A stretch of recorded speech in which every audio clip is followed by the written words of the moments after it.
Hey Jerry and Ted, it's Carl. Just wanted to bring you up to date on how we're doing so far with the granddaughter's flute. I'm sitting here in my flute shop right now, also known as the other half of my garage. And what I did is that I sent you a picture earlier today of the flute sitting in the bracket after I had done a little composite work on it. Well, I just checked it out and the thing is thoroughly dry.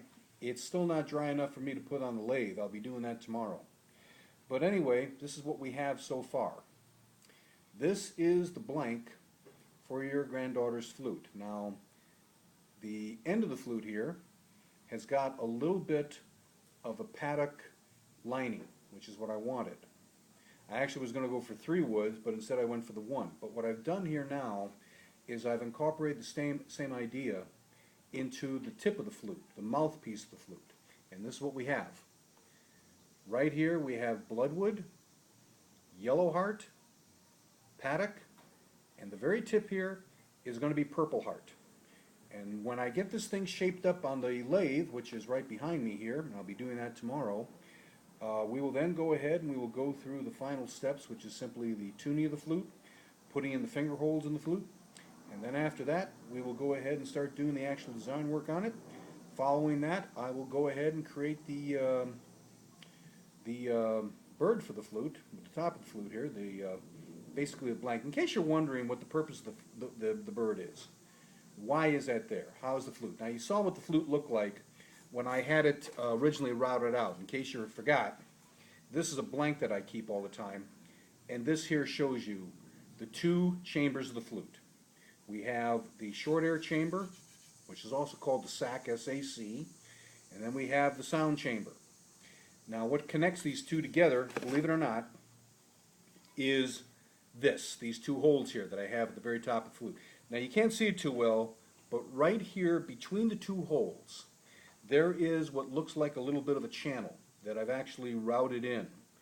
This channel here, as far as depth goes, is 1/32 of an inch.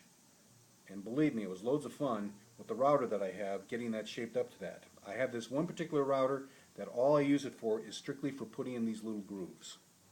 So anyway, this is basically how the flute works. And the way the flute really works is by employing a blank or a block or a bird. People have different names for it. I call it the block.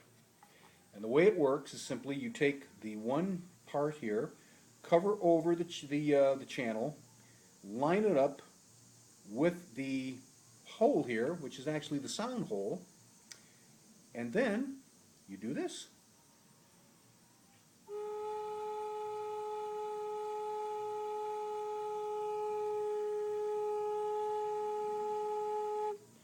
And as you can hear, we haven't even tuned this flute yet, and it already has a voice, which is what I always get a real thrill out of.